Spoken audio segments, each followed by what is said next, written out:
Bill pass అయ్యి BJP మీద నూకేసి చేతులు దులుపుకుందామని కాంగ్రెస్ పార్టీ చూస్తుంది.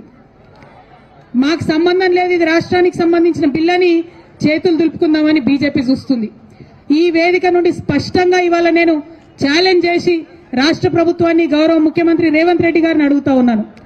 నిజంగా మీరు బీసీల పక్షపాతి అయితే, నిజంగా 42% మీరు పెట్టిన బీసీల బిల్లు చిత్తశుద్ధితో పెట్టిందైతే, ఏదైతే బీజేపీ చెప్తుందో ముస్లింలకు ఉందేమో అనే అనుమానంతో మేము ఆపుతున్నామని చెప్తున్నారు. ఇవాళ కాంగ్రెస్ పార్టీ మీరు స్పష్టత ఇవ్వండి. మీరు ఇవాళ ప్రెస్ మీట్ పెట్టండి. ఇక్కడ పెడతారా, ఢిల్లీలో పెడతారా, రాహుల్ గాంధీ గారిని పెట్టుకొని పెడతారా, సోనియా గాంధీ గారిని పెట్టుకొని పెడతారా, మాకు సంబంధం లేదు. ప్రెస్ మీట్ పెట్టి ఓపెన్ గా డిక్లేర్ చేయండి. ముస్లింలకు 10% రిజర్వేషన్ మేము సపరేట్ బిల్లు పెడతాం అసెంబ్లీలో అని చెప్పి డిక్లరేషన్ చేయండి. ఒక క్లారిటీ ఇవ్వండి.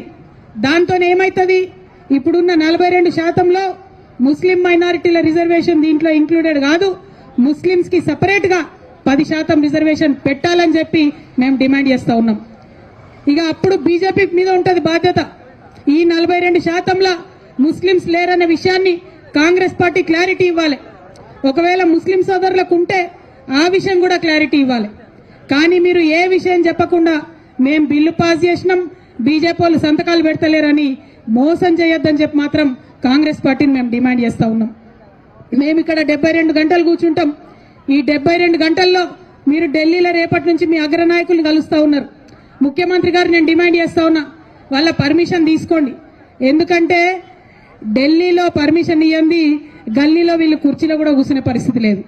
కాబట్టి ఢిల్లీలో మీ అగ్రనాయకుల పర్మిషన్ తీసుకోండి. ఈ 42% బీసీలకు సపరేట్ గా పెట్టండి, 10% ముస్లింల కోసం సపరేట్ గా పెట్టండి. ఆ క్లారిటీ ఇవ్వండి, ఆ స్పష్టత ఇవ్వండి.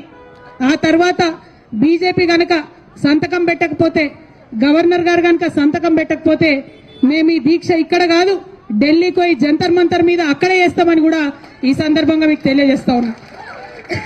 ఈ స్పష్టత ఇవ్వకుండా, ఈ క్లారిటీ ఇవ్వకుండా నువ్వెంత అంటే నువ్వెంత, తూకిత్తా అంటే తూకిత్తా అని కాంగ్రెస్ బీజేపీ కూడా ఇద్దరు కలిసి మోసం చేసే ప్రయత్నం చేస్తున్నాయి.